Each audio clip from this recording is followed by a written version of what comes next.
At issue tonight, the Trump effect. The U.S. president announced a new round of tariffs on autos, forcing party leaders to pivot and respond. We also have to make it very clear that as a nation, as a country, we're going to take care of our workers. We will never be the 51st state, but we can once again be friends with the United States if the president reverses course on these disastrous tariff threats. We will fight the U.S. tariffs with retaliatory trade actions of our own that will have maximum impact in the United States. So how are Trump's latest tariffs affecting Canada's election? How are parties responding? I'm Rosemary Barton, here to break it down. Chantal Hebert, Coyne and Althia Raj.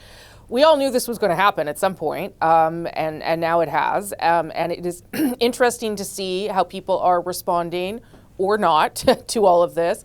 Andrew, let's start with Mark Carney, who has, of course, the benefit of being the Prime Minister in this moment. But what do you make of how he responded today? Well, yeah, he gets to convene emergency meetings and make a show of taking time off from the campaign. It looks, what does it look? It looks prime ministerial. So it's one of the advantages of incumbency. But look, this is going to happen again and again. I mean, we know it's going to happen on April the 2nd in some form. It might happen more times after that. Mr. Trump has the capacity to just continue to sort of throw little stink bombs or worse into the middle of this campaign. But it's always been hanging over this. This is just essentially bringing us back to where we were a few days before this. That Trump is going to be the decisive issue of this campaign. I'm usually loath to say what the ballot box issue is because everybody's got their own ballot box issue, but I think it's pretty clear looking at the polling data and looking at the response and things that this is the dominant issue. And how fast and how well you respond to it is going to decide your fate. And the reason Carney is doing well in the polls right now is he both has the biography and the appearance and the message that sounds like he's thought this through, is taking it seriously, and knows what to do in response as far as anybody does. Yeah. Whereas Pierre Poilievre it always looks like he's playing catch up. He's giving a much better message now on this than he was 2, 3, 4 weeks ago, but it's a day late and a dollar short. Well, and because Mark Carney is Prime Minister, he has to do something. He does have to take action as Prime Minister, but that feeds into, obviously, the election campaign and his political campaign. Chantal? Yes, it brings the election battle back on the battleground that where the Liberals have the edge. And they have the edge because of Mark Carney, not just because he's Prime Minister. And we've seen this week that he's clearly more comfortable in the prime ministerial suit than in the Liberal leader on the campaign trail suit. And that's putting it mildly. But on a day like today, look at what we're talking about. We are not talking about the various announcements of each party. The NDP and the Bloc Québécois have been forced not to mute, but almost. They're just a distant sound when this conversation takes place. Mr. Poilievre re-becomes the leader of the opposition. He has been trying all week to pretend that this is a normal campaign. Yeah. There were some speeches I listened to this week from Mr. Poilievre that sounded like Donald Trump had not happened. They were the speeches he would have been giving if we'd had a fall election. Yeah. I don't think that works for him, and I do think that there are limits to what he can do about it.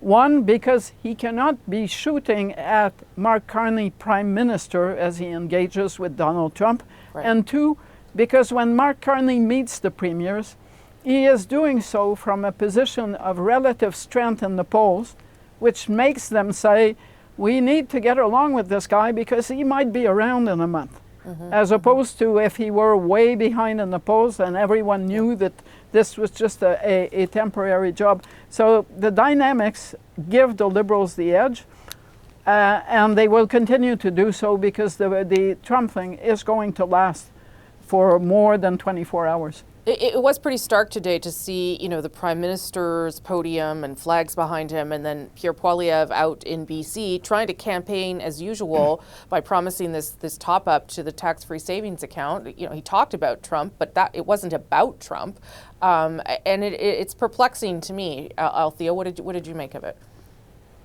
I don't know why you went with that funding announcement. people are worried that they're going to lose their job.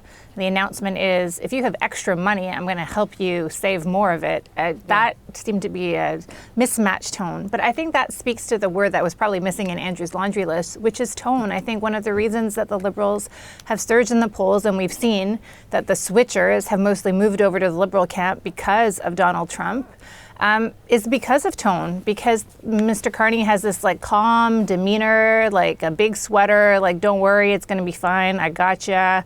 And maybe I might sound condescending, and maybe I'll talk to you like you don't understand the economy, but it's okay, leave it with me, I'll take care of it. And I think for a lot of people that's comforting. And so yes, to Chantal's point, Mark Carney is probably thrilled that he is not out on the campaign trail because he has had difficulty all week. He has been barraged with questions about his assets, about his time as chair of Brookfield's asset management. We'll talk more about some of those vulnerabilities. About the TVA debate, all of these things, because there hasn't been a ton to chew on except for Trump. It was almost like the Liberals were waiting for Donald Trump to weigh in so that they could galvanize this moment. And the Conservatives, I think this is where Chantal was going, like, they lost first mover advantage because Mr. Poilievre did not recognize how huge Donald Trump was going to be. They're trying. You can see their message is shifting, a little bit more aggressive one day, a little bit more on a workers focus the next day. It's not landing. It's like they're not actually sure, and they're not committed, and you can see that they aren't. Like the rallies are an hour of the same Canada is broken speech, but without those words, every night. And I think they think that they can still win. Well, that's being too generous. I think that they believe that the key is still to mobilize their group of voters, to keep them engaged, to keep those new voters that got in during the Conservative leadership race and voted for Pierre engaged, and that they will be able to surprise people when it comes to the ground game. Okay, Chantal. So you do realize that one of the major Conservative problems is not so much that their own support is falling to pieces. No. It's not. No. Their biggest problem is that the support for the NDP is vanishing. Yep. And it's hard for Pierre Poilievre, I guess, to accept that Jagmeet Singh needs to do well for the Conservatives to have a path to government. But this is where we are. All the Liberals need to do to win this election is hold the seats that they have and win half of the NDP seats. And every poll suggests that this is a polarized election between the two main leaders. So yes, there is an element of denial, but I also believe Mr. Poilievre, for instance, missed an opportunity on Danielle Smith's comments, the Alberta Premier, who said he's more in sync with Trump's ideas, so you should lay off Canada until he's elected. He should have been more decisive about how she's not speaking for him. And he didn't want to go there. Andrew? And that's a problem. The Americans call that a sister soldier moment after Bill Clinton, who adroitly distanced himself from a radical black activist and made the point that he was a centrist Democrat, not a far-left Democrat. Well, Poilievre could have turned both Trump and Danielle Smith into opportunities had he seen them coming. Certainly Danielle Smith, by now, he should absolutely have been able to say, look, Danielle Smith does not speak for me. I want nothing to do with Donald Trump. I want everything to do with Canada. He could have put huge distance. We take it as almost like a given that, of course, the Conservatives are floundering in this. It didn't have to be the case. You could have had a situation where the Trump crisis emerged, and under some theoretical Conservative leader, people might have said, I can't wait to change governments so we can get this leader in to deal with Trump, because I trust him to go up against Trump. That they didn't do so with Poilievre is partly to do with Poilievre's own persona that he's carefully cultivated over the years, which for a lot of Canadians is just a way too Trumpy. And secondly, because he didn't see the opportunity or threat of, in this situation, I've got to go to extraordinary lengths to advertise how opposed to Trump I am. He had more of an obligation to do because he had that perception that he was too cozy with him. He should have seen, I have the obligation to my troops to get out in front and say, I am the anti-Trump. I want nothing to do with Trump. And he didn't do that. He was paralyzed and indecisive. Quickly, Althia, quickly. But that's, I think, misunderstanding who this Conservative Party sees as their base. I understand. Now it feels like they're almost like they realize that this is where like the punditry like us believe that they need to go, where some of the electorate, a large swath of the electorate think they should go. And now they're like doubling down on like message purity. And like that is the battle that seems to be happening within the conservative tent at the moment. Yeah. At issue, political vulnerabilities. Major party leaders are trying to address questions about their leadership. Let's be honest. I won the leadership fair and square. Or potential conflict of interests. That the flow through of the funds go to Canadian entities who then pay the taxes appropriately. So how are parties seizing on their opponents' weaknesses, mistakes, and trying to defend their own? Let's bring everybody back. Chantal, Andrew, and Althia. We alluded to a little bit of it there. Althia, you talked about some of the questions around Mark Carney's time at Brookfield as the chair of that asset fund. There were also some mistakes he made around Quebec, and Pierre Poilievre has had issues of his own, whether it be his security clearance thing again. Tell me where you think these vulnerabilities are, and if anything is sticking in there, Althia. Well, I think the French thing is an issue. So earlier in the week, Mark Carney mispronounced the last name of a star candidate, Nathalie Provost, who was a survivor of the Polytechnic shooting. But more important than mispronouncing her name was that he talked about her being a survivor of the Concordia shooting. And I think for so many of us, especially people who were in Quebec at the time, like how can you get that wrong? Yeah. I think that is like a little bit of a disconnect. I say that, but it looks like the polls in Quebec do not care one bit about any of those language controversies. The fact that like he starts answering a question in French and then gives up halfway and starts answering it in English. On the TVA debate, which frankly I agree with the Liberals on, I think it's nuts that a journalistic outlet would be asking participants to pay money to have a platform. But in any case, the Liberals said no to this TVA debate, which it's the weird thing. Quebec gets, French Canada gets 2 debates. Yeah, but TVA has 1.3 million people watched it last time, so it's significant, and that's why. But so there were instances where I think that they're obvious stumbles. You know, there is no messaging one day. On the Brookfield stuff, he gives very vague answers. That's why it keeps fueling more and more questions from reporters. But it doesn't seem to matter. Chantal, is there anything either for Mr. Carney or Mr. Poilievre or anyone else that is turning into a bit of an obstacle for them? Well, on the TVA debate, the fury, if you can call it that, lasted all of 24 hours. Why? Because there will be a French debate and an English debate, so it's kind of 50-50. And the many journalists in Quebec kind of had the same reservations as Althia has explained. What is this asking parties to pay to go on an election debate platform?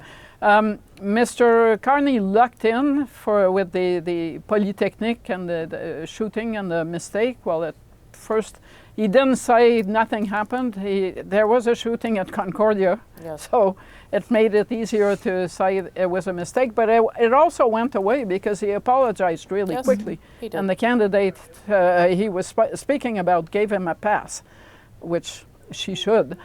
So I think the security clearance issue for Pierre Poilievre is more serious as a liability. Why do I say that? Not only because it's increasingly awkward that he would not get the security clearance, but I think the Conservatives have to worry that there will be more leaks of the kind that we saw this week that actually mostly told people not that there was an attempt by the Indian government to interfere with the leadership campaign of the Conservatives, but that it was in support of Pierre Poilievre. That's the part that was added this week. But he's got to wonder, since he won't read the material, whether some of the people who are running for him, for instance, are under the eye of CSIS. And he doesn't know that, and I think that's a big vulnerability. Andrew. It's a big potential vulnerability. I think at this point, I mean, you know, partisans on all sides are heavily invested in making these things seem like the biggest thing ever. And unfortunately, we in the media sometimes fall into the same trap because we're in the significance business and we want to chew over everything. In the full context of this political race, will any of these things really make a whole lot of difference? I don't think so. I mean, unless pending future revelations. again, this is not a normal race. It's so dominated by this one sort of existential issue. I would suspect the voters are going to look past these things. It doesn't mean there's not real substance to them. I would prefer that the leader of the opposition was getting briefings on behind the scenes on these important security matters. I would prefer, certainly conservative liberals would prefer that Mark Carney was not doing what every executive does, which is trying to minimize his tax liability. It doesn't look great for the party on that. But is that actually going to be deciding anybody's vote when people have been scared out of their wits by this issue? Yeah. We've talking about how NDP voters are fleeing to the Liberals. Talking about an enthusiasm versus a fear campaign. That fear is a real motivating factor. That'll bring a lot of people out to vote. Yeah, what's so interesting though, and sorry to interrupt you there, is it's not fear that is being presented by another party, which is usually how election campaigns go, right? It is fear from the outside that is causing people to move around. Yeah, this is fundamentally different from the 1988 election, to which it's often compared. Yeah. In 1988, there was a huge disagreement about how big is the threat. Will free trade mean the end of Canada, or will it mean the blossoming of Canada? Yeah. Now we all agree it's a big threat. The question is, what do we do about it? Yeah. So yes, it has a very different dynamic that way. Yeah, Chantal. There was in '88 there were two parties that said let's not do this, and one that argued for it. No one here is arguing that we should go along with Donald Trump, become the 51st state or some vassal state. That's not happening, which is why it's so difficult to move past CVs of the leaders. And the natural advantage that the background that he has gives Mark Carney. At issue, back in the race, after deciding to not run in the next election, a number of Liberal MPs have changed course. One, it's a time of crisis, and people recognizing that in their own way they want to step up and help our country, and I salute them for it. And secondly, because the Liberal Party uniquely sees that we're all in this together. So what's to be made of the move by some Liberal MPs and former ministers? What does it say about the current atmosphere in the party? Here to break it down, Chantal, Andrew, and Althia. Althia, you start us off because you wrote about it. I mean, listen, I give credit to anyone that puts their hat in the ring for to do this work. It's very hard, but I remain skeptical about their explanations for doing it. What do you make of it? I think, like a lot of things in life, it's a little column A and a little column B. You put a picture of Sean Fraser. So he's a Nova Scotia MP, Central Nova riding that probably most people will know as being Peter MacKay's old riding. And it's kind of a tough-ish battle. And without him, there was an Ottawa lawyer whose family grew up in the riding but hasn't been there in a while. And so, it was a riding that the Liberals were hoping to win, and Mark Carney got on the phone and convinced Sean Fraser, despite him having a press conference on December 16th. And I will say, back then, he had a press conference the morning that Chrystia Freeland announced that she was that's right. like no longer going to be the finance minister, and chaos erupted. So maybe it got lost in the news cycle that day, but he said he wanted to be home, spend more time with his wife and his children. And, you have to look at it and think, well, at the time, the Conservatives were 25 points ahead in public opinion, and you're probably going to lose your riding. So it makes sense that you want to go home and or at least it was going to be a much tougher battle, let's say. And the same thing happened with Anita Anand, who's in a bellwether riding in Oakville. She announced on January 11th, if I remember correctly, that she was not going to run again. And then, Mark Carney calls them, and suddenly they think, like, maybe I'll be a cabinet minister again. My country needs me. So I think it makes us cynical about politics. And I've heard from a number of Liberals this week, this makes them feel very uncomfortable, like people should be in it whether or not you're going to win it. But it also, I think, fits in Mark Carney's theme of well, I convinced them to step up and make sacrifices because of this enormous situation that is hanging over all of our heads. So, Just to give both things can be right. Yeah, just to give an example about Sean Fraser, though, he was part of our election call special on Sunday because he was no longer running again. So he was our sort of Liberal.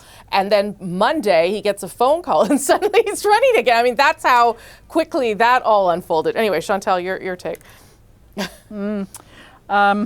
I'm of two minds too about this. For sure, it is the responsibility of every party leader, especially party leaders who have a shot at forming a government, to put together the strongest team possible. And there is no doubt in both cases that the Liberal team is stronger for their reversal than the alternative. And I'm sure the people who stepped up to replace them were good people. Sure. But they didn't have the experience, they hadn't been tested in battle.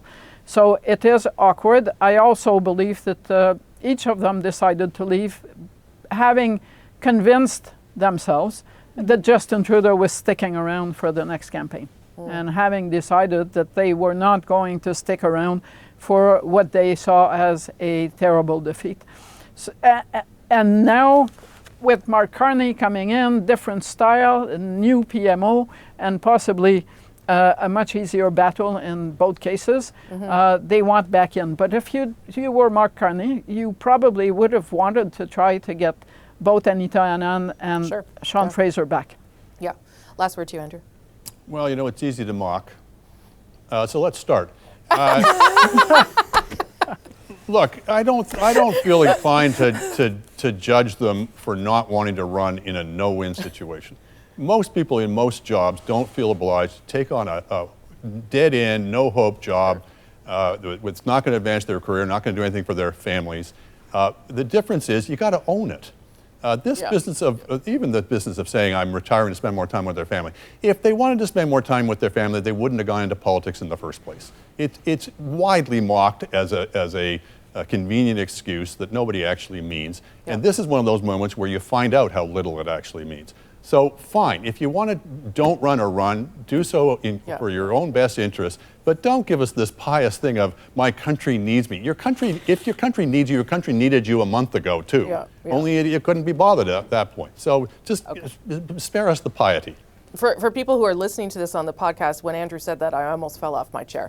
That is at issue for this week. We're in this election. We do want to hear from you. If you're an undecided voter, first-time voter, not sure how you're going to vote, send us an email.